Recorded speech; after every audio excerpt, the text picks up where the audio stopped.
military on the streets of American cities. The president says he must deploy the National Guard and other federal agencies to make the nation's capital safe. I'm deploying the National Guard to help reestablish law, order, and public safety in Washington, D.C., and they're going to be allowed to do their job properly. But is this latest action by Donald Trump even legal?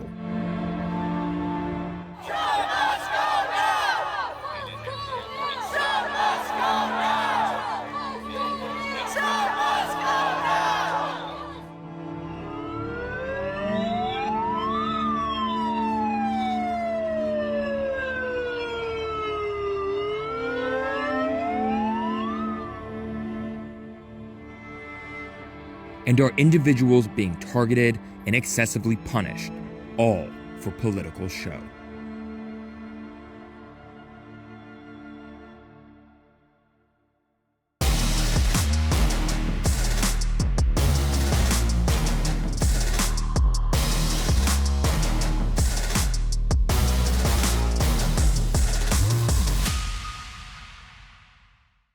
These are homeless people. You guys are cruel. Don't let them do this to you. It's abusive to you, and now you are gonna get it. When you're up and you have to go to the VA and they cut all your services, refuse now. Do not do this. You have the obligation to refuse unlawful orders, okay? I'm announcing a historic action to U.S. President Donald Trump placed the Washington Metropolitan Police Department under federal control on August 11th, 2025, and he ordered the deployment of 800 National Guard troops into the streets of the Capitol. Trump claimed that the crime in the U.S. Capitol had become so serious that an intervention was needed. Trump's crackdown on D.C. included forcibly removing homeless encampments within the district.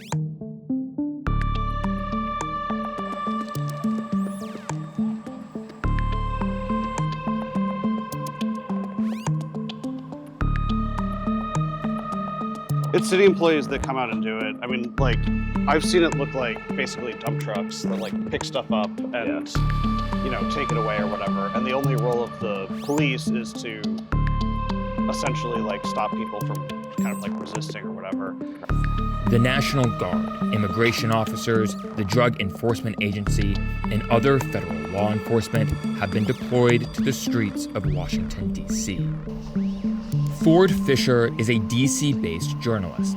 Today, he's in central Washington, D.C., after receiving a tip that authorities would be clearing out an encampment. There are no details as to where the homeless people living here will be moved to. So yesterday was the first full day that theoretically there was National Guard troops on the ground in Washington, D.C. Last night I spent like literally 6 hours walking around and being driven around in buses kind of just around the city looking for signs of either National Guard or the feds on the street. The U.S. president has more control over Washington, D.C. than any other U.S. city. But D.C. elects its own mayor and city council.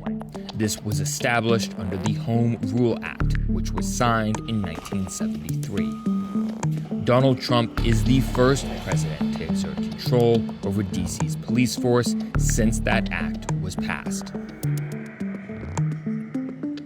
There's DEA agents. There's federal agents also kind of patrolling the streets. Most of the visuals that I've seen of the federal agents and of the National Guard have been in more touristy areas, which would make me think that they're tending to place them in places of visibility for tourists and things like that, as opposed to focusing them on where the crime is happening. This is the second time this year that the president has deployed troops to a democratically governed city. In June, the National Guard was sent to Los Angeles without the approval of the California governor. The mayor of DC ultimately does not have that authority that a head of a state would, and so she is subservient to him in some legal ways, right? When he says, I have this authority to take over your police department, for which she would typically be the top of the chain of command, she basically just has to let that happen because it's what the law says. I think he's actually going to expand the federalization of law enforcement to other cities.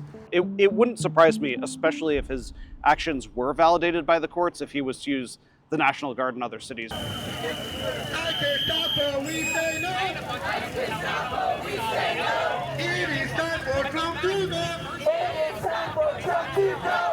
During Donald Trump's election campaign, he promised to clean up the streets of several Democrat-run cities like Washington, D.C., Baltimore, and Chicago. So we're in downtown Washington, D.C. right now, just a few blocks from the White House. And this group of protesters, a couple thousand people, have gathered to oppose the federalization of the D.C. police force. Right now on the street, we have federal law enforcement officers, and we have members of the U.S. National Guard, the D.C. National Guard, and the West Virginia National Guard. This group has come out to oppose them. They're marching down the street right now. We have local law enforcement, but we also have federal police officers who are following this protest. We're going to head to the White House, and we're going to see what happens once they get there.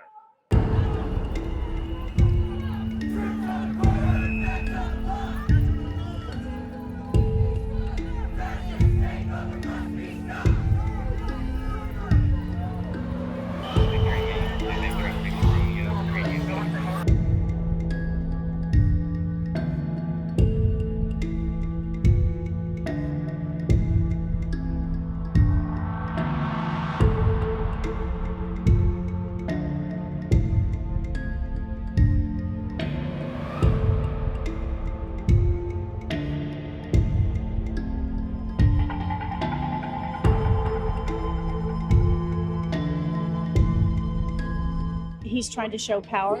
He's trying to intimidate people. When I work here, it's not a scary crime-ridden place. Every time I've been going to rallies and marches here since 2017, never felt unsafe. And also, the data is that crime is down, right? That's what the data says, that crime is actually down. There's no humanity. I'm here today because the militarization of DC streets is appalling. As DC residents, we have no voting representation in Congress. We pay federal taxes. We live, we work here, and they are treating us all like criminals when in fact we are just Americans living our lives, contributing every day.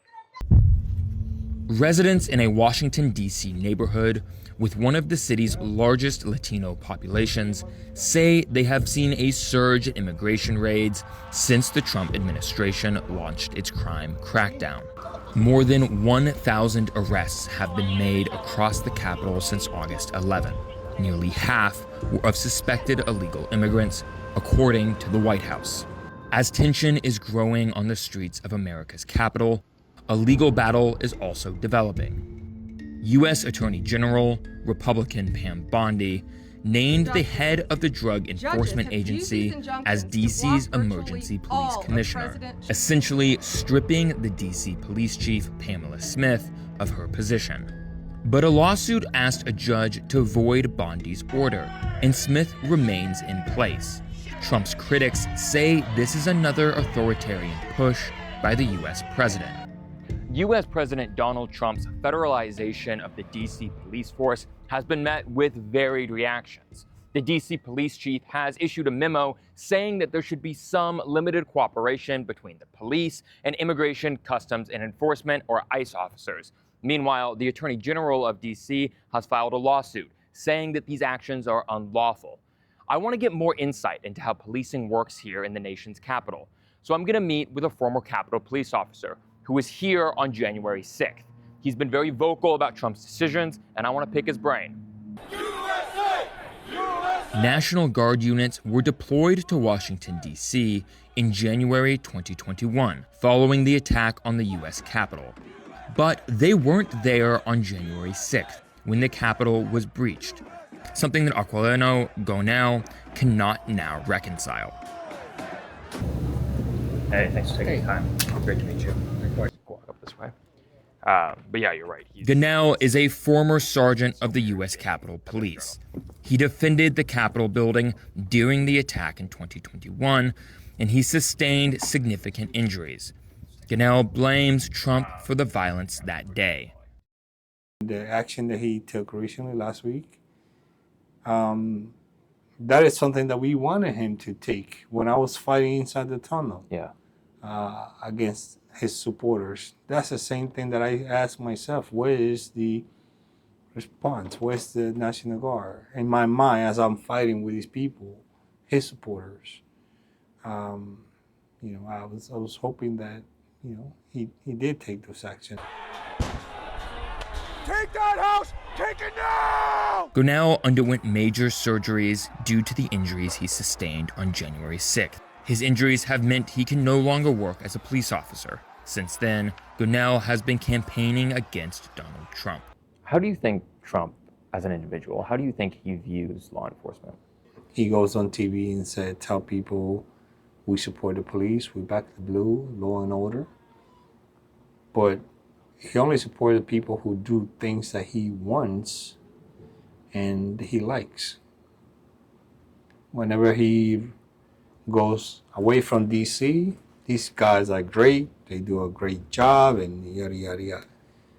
But if you ask him about January 6th and Capitol Police and DC Metropolitan Police, those January 6 officers who responded, we are thugs, we're on train, we let things happen, you name it. A couple other things I don't remember, but at one point he called us crybaby, and the only outreach that he had ever had towards myself and the other officers who testified publicly is when we were testifying.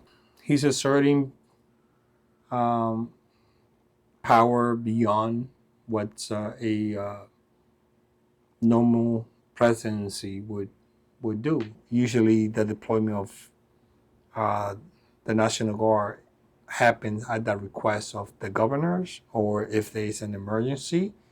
There's no such emergency. There's no such request. Trump and his administration have said that the reason for the deployment of the National Guard and federal troops in D.C. federal law enforcement in D.C. is because of an overwhelming crime problem. You were a cop within the district for 17 years. Does D.C. have a crime problem? There was an increase, but the past year and a half to 2 years, it has been decreased. D.C. doesn't have a governor. So that makes it a little easier for the federal government to deploy them. He's doing a show of force, obviously.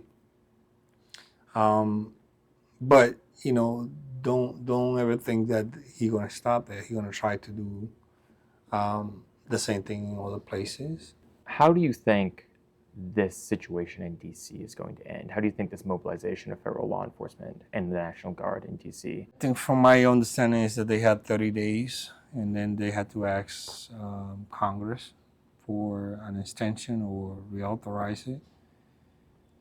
Given the makeup of the House and the Senate, they both are being led by Republican, the House chamber and the Senate chamber.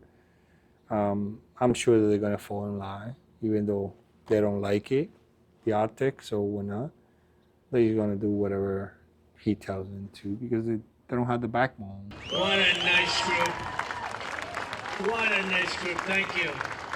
I've never received so many phone calls thanking me for what we've done in Washington, D.C. from people that haven't gone to a restaurant literally in 4 years. And they said, what you've done it's unprecedented. I grew up in Southeast. Michelle Bush is a pastor and homeless outreach worker in the DMV area. She knows better than most what people she helps are going through. Growing up, she herself was homeless in Washington, D.C. How long were you guys homeless? It was a long time because we were in between shelters. We were homeless, couch surfing, living with relatives. So I mean, if I were to quantify the years, it was probably a good 6 or 7 years in between those different circumstances. Where I'm taking you guys now, where we occupied a van. That was my first homeless experience.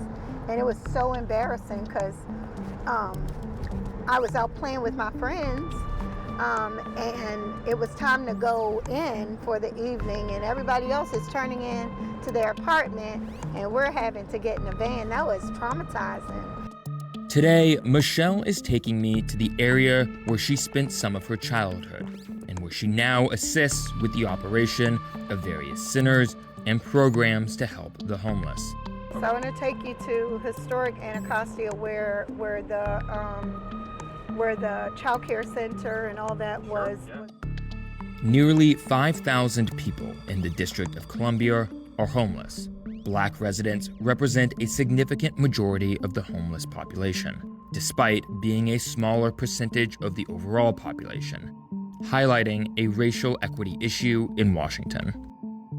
Michelle works in some of the most impoverished areas of DC, making sure people have access to food and essential needs.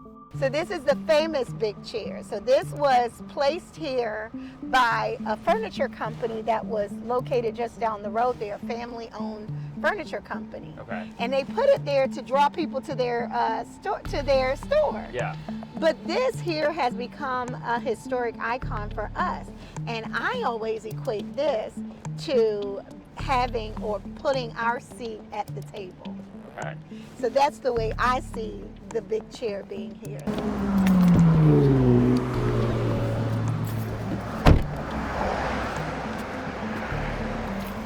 So why is this spot relevant? So Nathan, this is where my my unhoused story began. Right here. Wow. It's nostalgic, but it's also, I could feel the spirit of what happened here. Here was where the van was. We lived in the corner bedroom at the top of this. It was a rooming house at the time. 220 Portland Street at the time. It's now 220 Malcolm X Avenue. But here in this spot, I was playing with my friends over here on this block. We were really, really close. And I'll never forget, it was about 8 o'clock, the sun started to go down, and Mom and Richard was telling us, you guys gotta come in. I'm like, our friends are out here, you want us to come in a van? And they all knew that the van was abandoned. Yeah. So that one could surmise that we were living or sleeping in the van. President Trump says homeless encampments have turned D.C. into a wasteland. People have been threatened with criminal eviction if they fail to leave when ordered to do so. Since Trump did this federalization, have you seen National Guard down here at all? Have you seen the federal law enforcement down here at all? In pockets, they are under the direction of the police chief, so they can't just go rogue, in other words. Yeah. So they're still following the direction of the police chief. That's correct. Hey, Sweet Pea, what you doing? You at home? Hi, I'm Nathan. Thank you so much. Michelle is introducing me to friends and relatives who live in the area. How long have you lived in Southeast? All my life. I don't have any issues. You know, I love DC. There's so much stuff here you can do. You know, it's just stuff for everybody. Yeah. Grown people, old people, young people, babies. I mean, it's just, it's wonderful. I love living here. Is there crime? Is there a drug problem? Yeah, and it's everywhere. It's all over the United States, in other countries, crime. I mean, it's everywhere. Do you think it's gotten better or worse in DC over the last couple of years? I think it may have, you know, gotten a little worse with, at some point in time, it did. But I think that it's more so of the younger generation. I think it's more so them that's causing, you know, the crimes and everything. And because I believe they just don't have anything to do. Do you think that putting the National Guard on the streets of DC is going to solve this? Not at all. Not at all. I believe that, using our troops, I feel like you're using our troops against us. That's how I feel. And I don't think it's going to work at all. I think that what it might do is cause more trouble, because people are going to be defensive. Oh, no, you know your stuff here. Whoops. Well, guys, this just in. Fox can confirm that President Trump will go on patrol tonight in our nation's capital with law enforcement and military personnel at his side. It's 5 p.m. in Southeast DC, and Donald Trump has decided to join the police for the evening. It's another chance for the president to show support for the troops he's deployed and for the decisions he has made over the last couple of weeks. During our time following this story, over the last few days, we've seen an increase in boots on the ground and in arrests. So let's go have something to eat. You're going to like the hamburgers? Would you rather have hamburgers from the White House or pizzas from a good place, huh? The arrests in DC are continuing. Some say the streets are safer. Others say DC is less safe than ever before. Away from the cameras, some immigrants say they fear being arrested if they leave their homes. This is Northeast DC on a Monday night. Federal agents, immigration agents, and police stop a car and detain several young women for possession of alcohol, a legal substance. 10 days after the National Guard arrived in DC, the district's mayor, Muriel Bowser, is opening a new residential center for the homeless. There are still mixed feelings in the city with regards to what has been happening. My experience with the National Guard and everything has been somewhat pleasant. It's not what, most everybody thinks, where they're just rounding up every homeless person. Honestly, they're only going after the bad guys, the troublemakers, the criminals, and people who are on federal grounds when they're not supposed to be there. They've given me water. They've been a deterrent presence against most crime. I'm right here at Union Station, and every single night I'll slip right up there at that statue, and they're okay with it, as long as I get up and I get out of everybody's way so they can take their pictures, during the daytime. But at night, they let me sleep up there, no worries. The mayor herself has been at odds with the president and has publicly voiced her disagreement with Trump's decision. Good morning, everybody. I'm Muriel Bowser. I'm the mayor of Washington, D.C. It's not clear whether those being moved under Trump's crackdown will be allowed to come and stay at this new center. So our message today, as it is every day, is that there is shelter space available in Washington, D.C., and we encourage everyone to come inside. We know that the surge of federal officers is allowing for different types of deployment and more frequent types of deployment, like checkpoints. The request from the feds that was represented in the Pam Bondi order almost exclusively focused on immigration enforcement and homeless encampment enforcement. So I'll let you draw your own conclusion. But these are the facts, that the federal emergency ends in 30 days. It can only be extended by the Congress. Mayor Bowser believes the city should be returned to the control of the Metropolitan Police. Tonight, the president with this message to Mayor Bowser. I'm tired of listening to these people say how safe it was before we got here. It was unsafe, it was horrible, and Mayor Bowser better get her act straight or she won't be mayor very long. The National Guard was founded in 1636 as a citizen militia to protect communities. The legality of actions by the Trump administration remain questionable and not without challenge. Washington, D.C. is legally fighting the takeover of the D.C. Metropolitan Police, and there is a 30-day limit to the National Guard remaining in D.C. Away from the courts and the administrative offices, though, there is a very human issue of the treatment of the homeless in America's capital.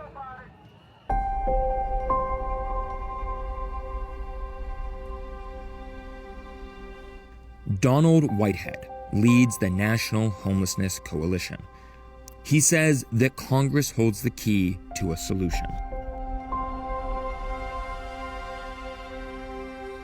Not only is there not enough shelter space in D.C., there's not enough shelter space anywhere in the country. And that is why people are in encampments. It is a last resort. They don't have other places to go, so they end up against their will sleeping in places not meant for sleeping. These law enforcement officials can't be trusted, and that's very dangerous. People need to be able to trust law enforcement, and that's why it's better done by local officials than people coming in from West Virginia or Ohio. What do you think the city's response to this should be, and Congress's response should be? So Congress should, replace the $1 billion they took out of the District of Columbia's budget, because a lot of that money was being used for permanent housing units, and that's how they brought the numbers down. So Congress should, as soon as possible, pass the Gloria Johnson Act. And that's a anti-discrimination bill that's in Congress right now. They should pass that immediately. Because it's not efficient for cities to continue to criminalize people. The White House, the home of the democratically elected president who represents the people of America, as Donald Trump prepares to expand his crackdown on crime to other U.S. cities, questions grow over the impact of the use of the National Guard in this way. Is the president making the nation a safer place to live? Or are citizens living in fear in the very place they call their home?